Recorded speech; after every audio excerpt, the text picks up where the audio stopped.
एक medical camp district police line district police headquarter Kupwara ने किया था यहाँ ऑर्गेनाइज टंगडार में। ढाबूला इनका वेन्यू था।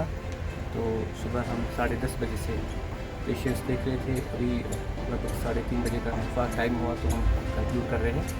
तो बहुत सारे पेशेंट्स आए, अराउंड 150 पेशेंट्स आए। इनको दवाइयाँ भी साथ थी, डॉक्टर्स ने देखा, मेडिसिन भी साथ था। हमने भी जो मेडिसिन फ्रीली अवेलेबल था, फ्री ऑफ कॉस्ट प्रोवाइड किया। तो सहूलत मिली लोगों को आए इस दूर इलाके में।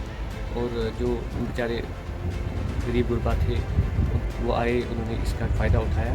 तो लगता है ये बहुत अच्छा एक इनिशिएटिव था। आगे इंशाल्लाह आगे भी ऐसा रखेंगे तो बेहतर ही होगा।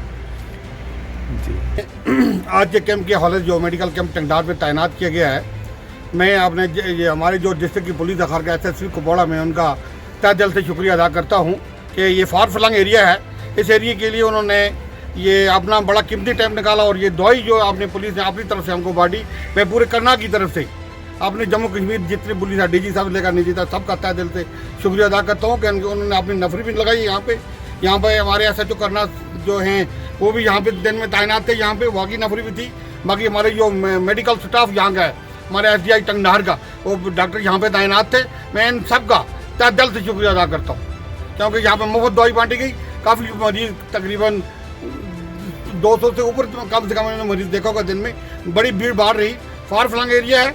मैं तहे दिल से शुक्रिया अदा करता हूँ SSP कुपवाड़ा का। बाकी वस्सलाम। सर, मेरा एक सवाल रहेगा, ऐसे कैंप कभी भी ऑर्गेनाइज करने से पहले आवाम तक एक अवेयरनेस के तौर पे एक पैगाम देना चाहिए। नहीं, इन्होंने पहले किसी डिपार्टमेंट की ओर से अगर कोई ऐसा प्रोग्राम हो तो पहले आवाम को अवेयर करना चाहिए। नहीं, आवाम को अगर पता नहीं होता तो आवाम यहाँ कैसे आती है? आवाम को पता है तब आवाम 1.5-2.5 आदमी को मजाक। सर अगर देखें 1 लाख की आबादी है, उसमें से आप ही का कहना है कि 200 के करीब लोग यहाँ पे हमने देखे जो पेशेंट थे। डॉक्टर साहब ने भी कहा, तो क्या 1 लाख आबादी का जो दर्द बीमारी थी वो दूर तो नहीं हुई होगी? मगर 1 लाख आबादी को तो 2 डॉक्टर नहीं दे सकते ना दिन में। जी सर, हाँ, वो उतना ही तो देखेंगे इसके ना, लिए आगे के लिए देखना है ना। ये सब्जी मत सर, बना के आगे काट के आप खानी है। क्या अपील रहेगी? ये इसका मामला है, इंसान का मामला है, जान का मामला है ना इंसान का। ये तो बड़ा लाइफ का मामला है। इसको ऐसा नहीं करते सबकी तरह काट के मत खाना है। ये डॉक्टर इनको देखेंगे, फिर लिखने वाले भी हैं, दवाई देने वाले भी, बड़े हिसाब से दवाई देनी पड़ती है। सर आगे के लिए क्या रहेगा? और हॉस्पिटल में लोग थे, नजदीकी लोग हॉस्पिटल में भी थे। हॉस्पिटल में लोग थे, बिल्कुल हॉस्पिटल की करीब में था ना, तो इसलिए लोग हॉस्पिटल में भी थे। काफी लोग भीड़ भाड़ थी हॉस्पिटल में। अब जिन लोगों को जहाँ तक इन्फॉर्मेशन हुई, जिनको पता चला, वो सब उन्होंने यहाँ वो आके उन्होंने अपना फायदा ले लिया। नेक्स्ट क्या रहेगा सर? नेक्स्ट आगे लोगों के लिए कोई अवेयरनेस आप ये तो ये कैंप्स का सिलसिला यहाँ टंगडार में होता रहता है। कभी हमारे CMO साहब, कभी हमारे हेल्थ डिपार्टमेंट से, कभी इन पुलिस डिपार्टमेंट से, कभी फैमिली वेलफेयर की इन की वजह से, कभी ICDS की तरफ से। ये कैंप्स का रूटीन तो रहता है। ये तो अक्सर यहाँ पे करते रहते हैं कैंप्स। और अवेयरनेस होती है। अब जरूरी नहीं है कि हर एक को दवाई की ज़रूरत है। कुछ लोगों को मेडिकल एजुकेशन का पता चलता है, थोड़ी अवेयरनेस होती है कि सर्दी का मौसम है, किन चीज़ों का ख्याल रखना है, एडवाइजरी मिलती है, किन चीज़ों का ख्याल रखना है, किन चीज़ों से पर एहतियात करना है। बच्चों को बड़ा सर्दी से एहतियात रखना है, निमोनिया होने का खतरा है, जो छाती के मरीज़ इसमें ज़्यादा परेशानी होती जाती है, जिनका दमे का मसला होता है, उनको हम कैसे अवेयर करते हैं कि आपको जो दवाई के साथ साथ आपको एहतियात की ज़रूरत की बरतने की है।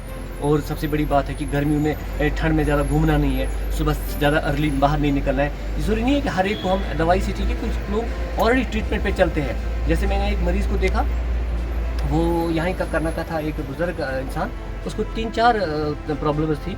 एक उसका ऑलरेडी किडनी डिजीज़ भी है, उसका तो हाइपरटेंशन भी है, उसका डायबिटीज़ भी है, उसका age related macular degeneration of the eyes भी है। नहीं, वो तो ऑलरेडी 4 स्पेशलिस्ट से ऑलरेडी श्रीनगर से ट्रीटमेंट ले रहा है। अब वो हमारे पास आया था थोड़ा काउंसलिंग के लिए। अब तो बाकी तो उसका जो ट्रीटमेंट है स्पेशलिटी स्टार्ट साइड से या सुपर स्पेशलिटी साइड से चल रहा है। लेकिन हमने उसको अवेयर किया कि हाँ, आपका ट्रीटमेंट ठीक। वो आया था वैसे तो मशवरा सलाह करने कि मेरा जो इलाज चल रहा है वो सही है। हमने बोला आपका इलाज बिल्कुल है, आप एक हायर सेंटर से SMHS से ट्रीटमेंट ले रहे हो, आपका ट्रीटमेंट भाई बिल्कुल सही तरीके से चल रहा है। अलबत्ता एहतियाती तदाबीर है वो आपको लेनी है। जो आपको हमने फिर उससे पूछा क्या क्या एहतियात, हमने बताया जो ऑलरेडी बेचारे को पता भी था। ऐसी ही चीज़ें होती है, ज़रूरी नहीं है। इसलिए मेडिकल एजुकेशन बहुत ज़रूरी है आज के दौर में। वरना आज लोग गूगल पे सर्च करके भी खुद ही दवाएं लेते हैं। अब गूगल डॉक्टर्स भी लोग खुद ही बन गए। लेकिन अच्छी बात नहीं है। डॉक्टर एक जो बीमारी के लिए एक सलाह मशवरा जो इसका डॉक्टर होगा उस चीज़ को वही बताए, बेहतर वही है। इसलिए सेल्फ मेडिकेशन से दूर रहे, सेल्फ मेडिकेशन मत किया करें। हाँ, एहतियात करना है, ज़रूरी है खाने पीने में और सर्दी से बचने में, वो चीज़ें एहतियात है, लेकिन मेहरबानी करके लोगों को अवेयर हम करते हैं कि सेल्फ मेडिकेशन मत कीजिए, क्योंकि सबसे बड़ी चीज़ है ड्रग रेजिस्टेंस जो होती है वो फिर उनकी वजह से फिर एक वक्त आता है उनको फिर कोई दवाई असरअंदाज नहीं होती है, जो लोग खुद ही दवाइयाँ इस्तेमाल करते हैं। बाकी बस शुक्रिया सर।